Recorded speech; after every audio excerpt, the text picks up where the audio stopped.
안녕하세요. 오늘 콘서트 진행을 맡은 왕태상입니다. 사단법인 전주문인협회에서는 이 지역 시인들을 초청하여 문학 콘서트를 열고 있습니다. 또한 영상으로 촬영하여 기념물로 남길 예정입니다. 이 지역 문인들의 저변을 확대하는 한편 많은 독자들과 더 가까이 공유하는 데 목적이 있다 하겠습니다. 자, 오늘 북콘서트의 목적이 여러분들과 공유하며 세상의 창, 또 문학의 창을 넓히는 데 목적이 있다 할 텐데요. 오늘 여러분들의 창을 좀 리모델링 해 주실 우리 문단의 대시인 김명 시인님을 모시게 되어서 굉장히 기대가 됩니다.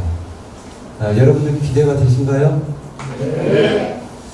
김명 시인님 안녕하세요. 안녕하세요. 네. 되게 참 사람이. 네.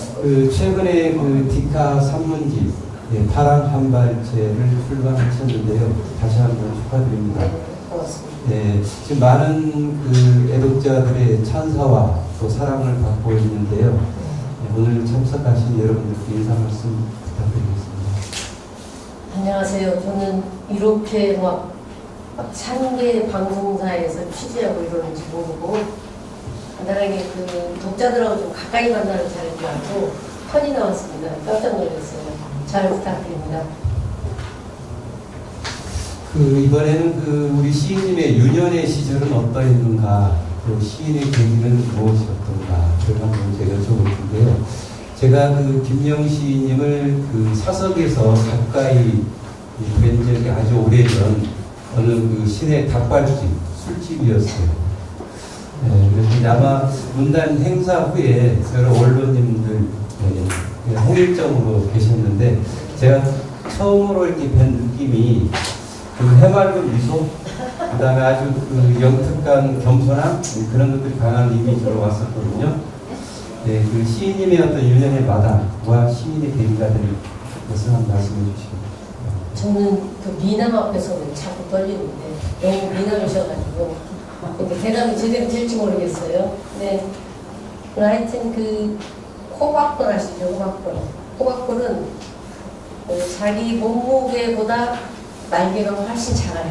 그래서 일반 벌처럼 나르려면 굉장히 날갯짓 연습을 많이 해야 된다고 해요. 그런데 이제 이 호박벌을 만드신 하나님이 실수를 안 하셨는데 너는 벌은 벌이지만 세상에 나가서 날아다니면 안 돼. 네 날개는 너무 작아. 날개는 네 몸통을 부양해서 함께 날개는 너무 작아. 이 말씀을 깜빡 잊고 안 해주신 거예요. 그러니까 호박벌이 다른 벌들 다 날아다니니까 나도 나를 수 있다고 생각하고 열심히 날개짓 연습을 해서 겨우 날아다닙니다. 저도 마찬가지예요. 사실은 호박벌을 보면서 저라고 늘 생각하는데 어찌어찌 하다 보니까 국문과를 다녔고 국문과 다니면 다 시 쓰는 줄 알았어요. 그래서 그냥 시작한 거지 시에 대해서 어떤 해안이 있거나 공부를 했거나 이렇게 하지 않고 호박벌처럼 그냥 나도 국문과 나왔으니까 그냥 써보자 이렇게 됐는데 그래서 남들 따라가려고 여기 계신 왕태삼 시인 따라가려고 왕태삼 시인 날갯짓 한 번 할 때 저는 80번을 합니다. 80번. 네, 이 정도입니다. 너무 겸손의 말씀인 것 같은데요. 예전에 제가 시인님을 뵀을 때 집안에 이제 어머님 말씀을 들었던 기억이 있어요. 네. 집안에 팔남매라고 제가 들었는데 네, 맞습니다. 어머니께서 아마 성경을 필사를 7번 했다고 들었어요. 네, 그렇습니다. 그런데 그 중에 못 받은 형제가분들이 계실 것 같은데 한 분이 제가 못 받았습니다. 그 이유가 있나요? 아니요, 돌아가시고 나니까 모두 어머니의 마지막이어서 모두 형제가 모두 다 갖고 싶어 했어요. 자기만 갖고 싶어 한 게 아니라 본인들의 아들, 딸들에게도 좀 주고 싶어 하고 그래서 그냥 저는 정신이 중요하지 뭐 굳이 그걸 가지고 있어야 되겠냐. 내가 양보하겠다. 그래서 한 페이지만 딱 사진 찍어서 제가 간직하고 있고 그 다음에 이제 약간 어머니한테 저는 말 안 듣는 딸이었어요. 그래서 우리 집 마귀였거든요, 제가. 그래서 그냥 마귀는 이 성경을 가지지 않아도 되겠다 싶어서 다른 형제들한테 양보했습니다. 그렇군요. 어디서 얘기해? 그 시인님께서는 그 남들보다도 그 타자에 대한 그 애정이 각별히 좀 남달라고 있거든요. 그런 것들이 아마 시를 쓰는 데 있어서 이제 여러 가지 정서 기반이 되실 텐데 그런 그 어떤 그 정서가 어디서 이렇게 나왔고 또 그 시인님의 어떤 그 시적 변모 왜냐하면 시인님께서 등단하신 지가 벌써 95년도니까 40년 되셨죠. 강사도 많이 보냈을 것 같아요. 선생님의 시적 정서라고 시적 변모를 한번 보여주시면 고맙겠습니다. 눈을 치지 마세요.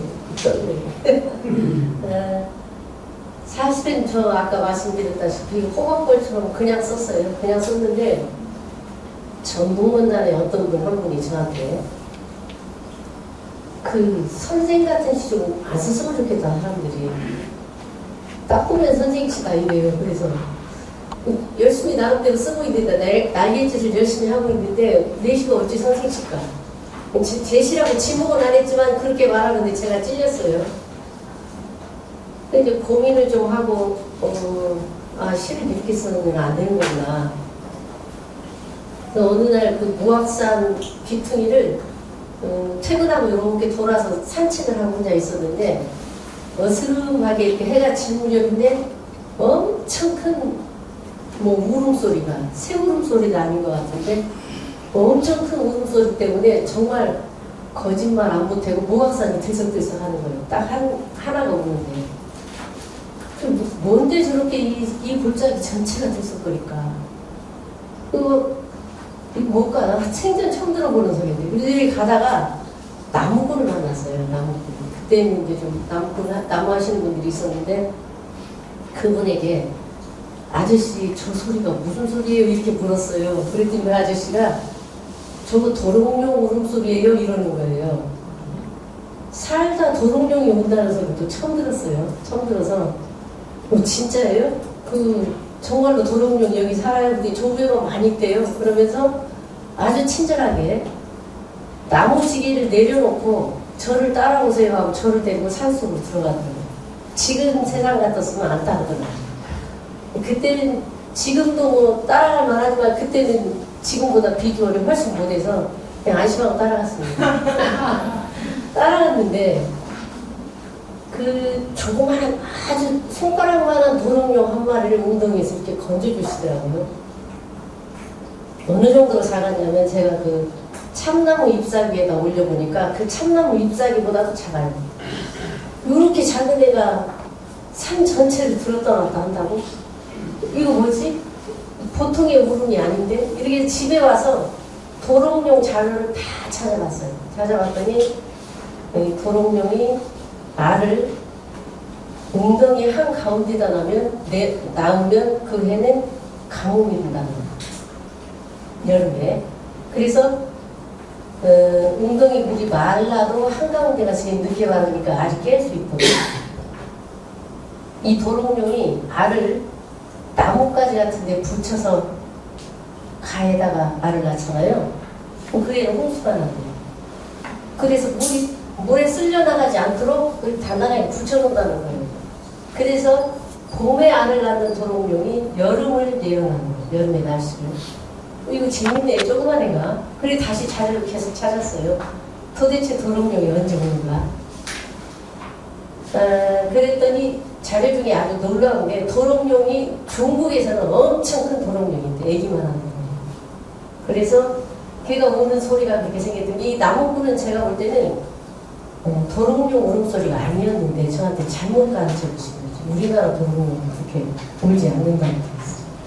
잘못 가르쳐 주셨는데 그것이 사실이 어떻든 간에 진실은 도롱뇽 한 마리가 산 전체를 들썩거리게 할 수 있다는 거죠. 시도 마찬가지였습니다. 그래서 제가 다시 또 자료를 찾아보니까 도롱뇽이 큰 도롱뇽은 새를 잡아먹는 거예요. 그 새를 어떻게 잡아먹을까 그랬더니 감옥 들었을 때 그 자기 입에다가 물을 가득 먹고 입을 이렇게 딱 벌리고 있대요. 그 새들이 감옥 들어서 물을 마실 데가 없으니까 그 웅덩이인 줄 알고 마시는 순간 딱 잠든다는 거예요. 이거 정말로 내가 시인이 아니었구나. 그 안도현 시인인가요? 애기 똥풀도 모르는 것이 시 쓴다고 하는 것이거든요. 아, 나도 이거 내가 시인이 아니었구나. 내가 어떤 내 감정을 그냥 풀어내는, 그리고 내가 하고 싶은 설교를 하는 게 시 아니었구나를 그때 이제 그 도롱뇽 때문에 깨달으면서 시가 좀 바뀌기 시작합니다. 네. 그 도롱뇽은 예전에 제가 이제 그 사는 곳이 아마 계룡산에서는 그게 기대종으로 이렇게 이제 인정을 받고 있는데, 여기 제가 목소리를 듣지 않았지만은 네, 이제 그 아마 우리 김영 시인께서는 그 도롱뇽의 그 시인의 어떤 예지 능력, 역사는 사실을 기록하지만 시인의 예지 능력, 거기서 이제 도롱뇽의 말씀을 하시는 것 같아요. 자, 그 시인님이 아까 그 시적 변모 있죠? 그거 무슨 시력이 40년이 지나셨으니까 과거의 어떤 시의 정서가 좀 지금 와서는 어떻게 좀 흘러왔는가 그런 변선사. 그렇게 시에 대한 정의나 그런 걸 마련하지 못한 아직도 가난한 선생시인이에요. 선생시인이고 열심히 쓰고 있고 누구보다 열심히 많이 읽습니다. 올해 6월, 7월 두 달 동안 읽는 시간이 한 5,000편 정도 되는 것 같아요. 열심히 읽습니다. 누군가의 시를 열심히 읽고 읽어주는 것도 그냥 시의 창작 과정이라고 생각하고 공부라고 생각하고 정말 열심히 읽습니다. 아마 그 다독이 시적 변모라고 답변을 해주셨으니까, 자, 이번에는 그 시의 정의에 대해서 한번 여쭤보려고 합니다. 예, 그 당장 그 시를 이제 상무사라고 했지 않습니까? 사특하는.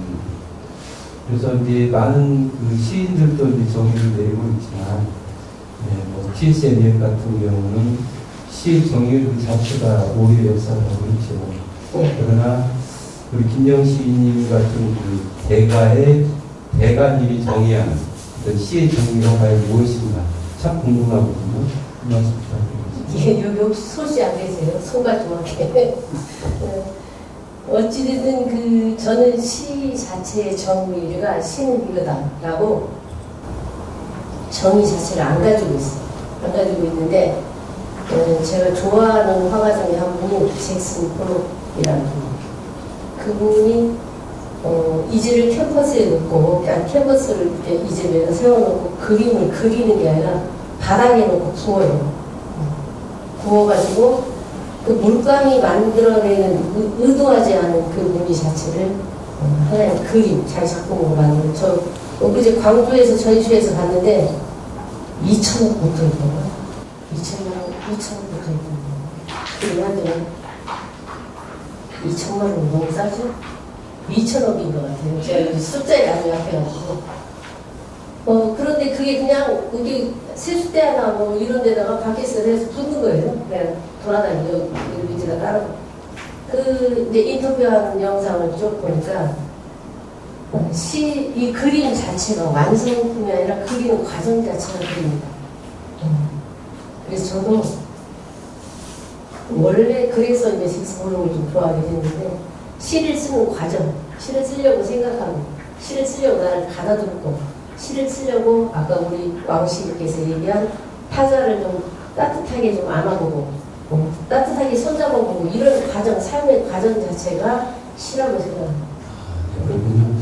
그 어떤 결과보다는 어떤 그 과정에서 느끼는 어떤 절차탕마의 어떤 쾌감이라든지 그런 것들을 시의 정의로 말씀을 해주셨습니다. 자, 이번에 이제 뒷가 3원집을 저는 이제 이런 시를 처음 받아봤어요. 네. 그래서 아마 이게 국내 최초, 국내 최초죠. 그래서 제가 개인적으로는 디카 산문집에 아마 이게 효시지 않을까 이렇게 싶어보니까 많은 분들이 이제 시집이나 산문집을 이렇게 받아보시겠지만 이 파락 한 발자만큼은 제가 영원히 갖고 들어가고 싶은 그런 욕망이 좀 있어요. 그래서 감동을 제가 많이 받았기 때문이니까. 그런데 이 기타 산문집을 쓰시는 상당히 공력이 들어갔을 것 같으니까 바다에서도 사막까지 순간에서 서창을 하는데 여러 가지 촬영 기법을 할수 그런 것도 상당히 궁금하거든요. 한 말씀 부탁드립니다. 거기 있는 사진들은 우리 실제로 사진을 찍으시는 저는 신영규 선생님이나 이런 분들 보시면 엉터리 사진일 거예요. 근데 저는 그냥 디카 작품 자체가, 디카 문학 자체가 자기 핸드폰으로 사진 찍어서 그 사진에서 일어나는 순간적인 감흥을 캐치해서 쓰는 것이기 때문에 전부 다 지금 제 핸드폰으로 찍은 겁니다. 그리고 보정 작업을 일체 하나도 하지 않고 있는 그대로 그냥 실었습니다. 그래서 그렇게 실었고요. 그 다음에 다른 것들은 준비는 상당히 했던 것 같아요. 이거는 내가 좀 한가해지면 한번 시를 써야지, 산문집을 내야지 이렇게.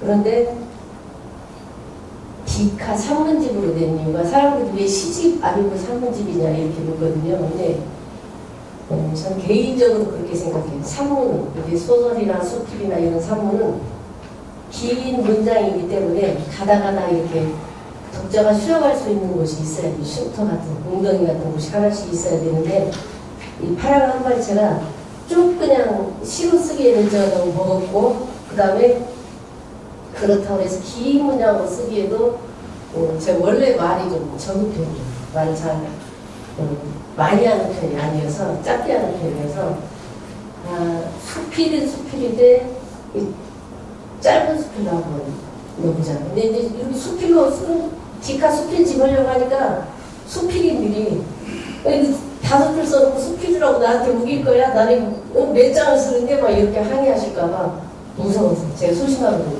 얼른 산문집으로 고쳤습니다. 그래서 디카 산문집이 됐습니다. 그 디카 산문집을 보면 참 재미있고 즐거운 것 같아요. 그러니까. 그래서 그 작가들이 표현할 수 없는, 문자로 표현할 수 없는 것을 갖다가 그림으로 또 남의 부분을 표현했다는 것이 상당히 큰 의미가 있지 않는가 그렇게 생각하고요. 그 시인의 이 바다에 대한 그 통찰이 참 남다르거든요. 제가 이렇게 지금 현재 이렇게 붙여놨잖아요. 그리고 여러분들 뭐라고 이렇게 부르신가요? 사무실에서는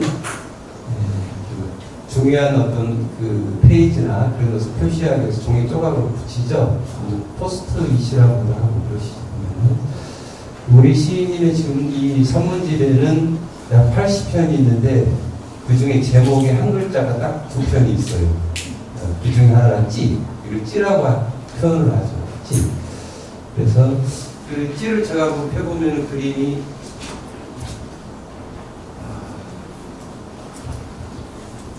우리 시인님께서 그 큰 책장에 이렇게 찌를 이렇게 붙여놨잖아요.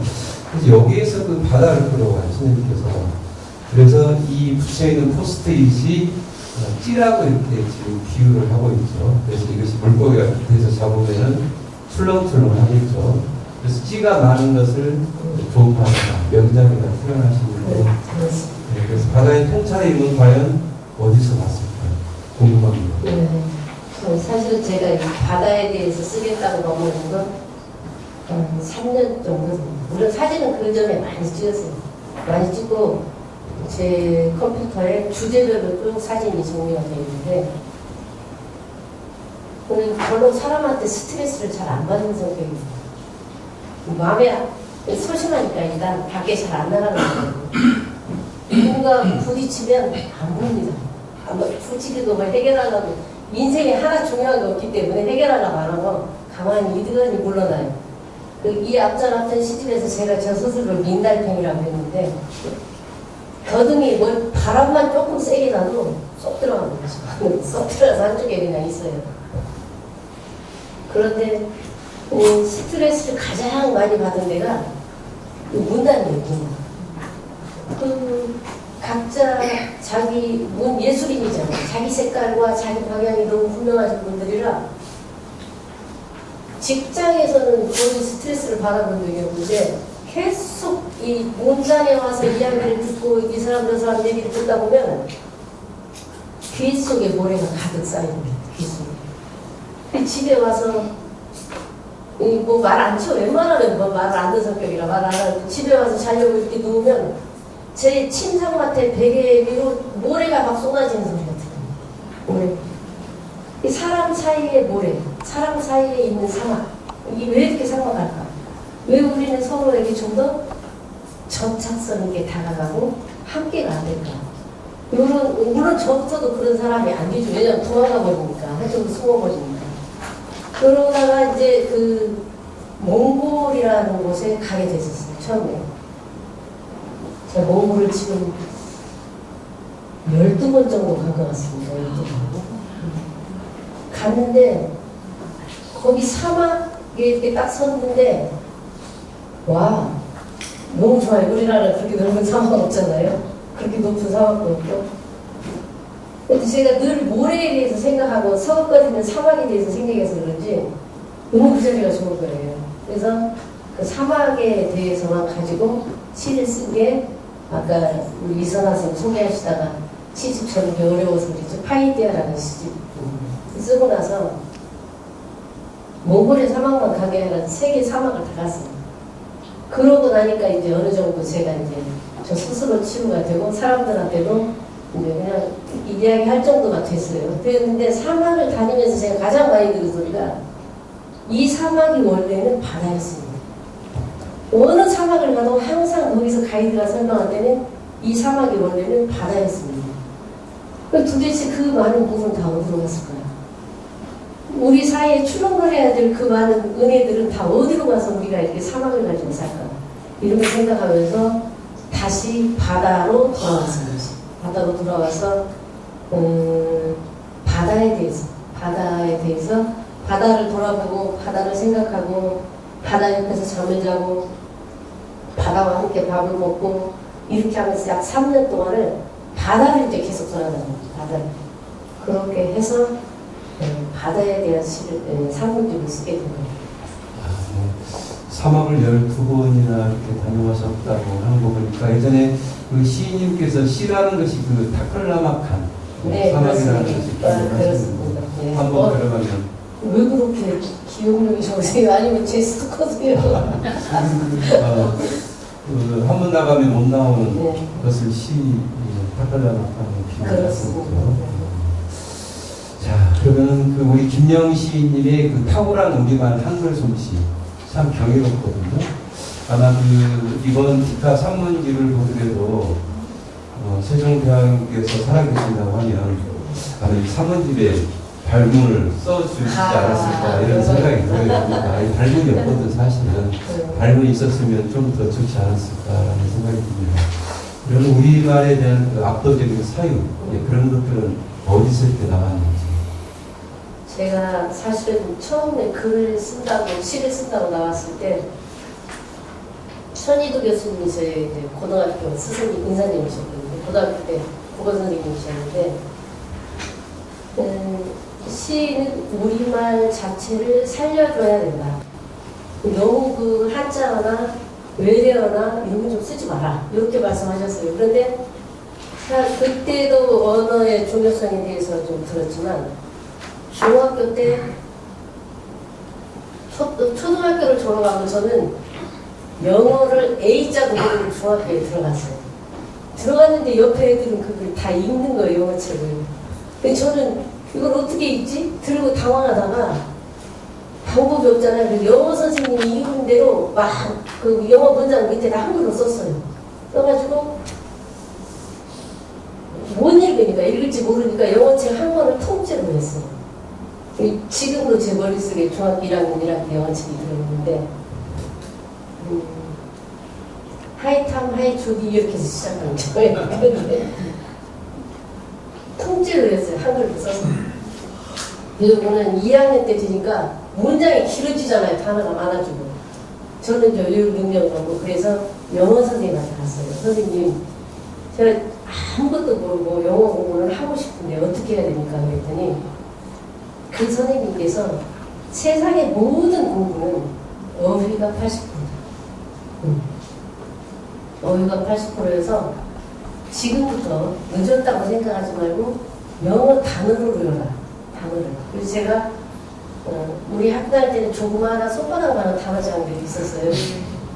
그거를 화장실에다 못으로 박아놓고 그다음에 우물가에다 못으로 박아놓고 날마다 양치하면서 한 장 뜯어서 외고 화장실에 앉아서 한 장 뜯어서 외고 버리는 거예요. 무대에서도 버려야 되고 그렇게 해서 했더니 고등학교 올라갈 때쯤 되니까 이제 친구들보다 영어를 좀 더 이제 할 수 있게 되더라고요. 그래서 어휘가 가진 그 기본 베이직이 얼마나 중요한가를 그때 이미 학창시절에 알았어요. 근데 시 쓰겠다고 하니까 또 교수님이 어휘 보관 창고를 부자가 돼야 된다고 해요. 그래서 그때부터 이제 국어 교사기도 했지만 어휘를 버리지 않고 다 갖고 있어요. 저만의 단어장을 만들어서 갖고 있어요. 주제별로. 그러다가 가장 이제 이 어휘를 이렇게 번역한 것은 이회수 씨가 한번 감성사전이라는 책을 한번 냈었어요.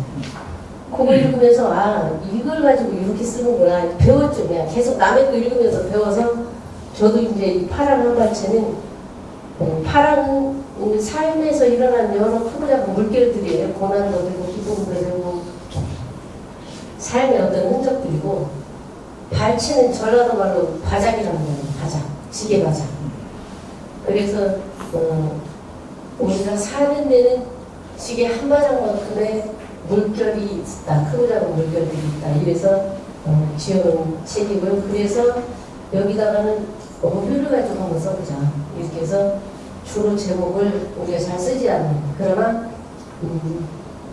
너무 아까워서 한사코 우리가 살려서 써야 되는 단어들로 제목을 정했는데요.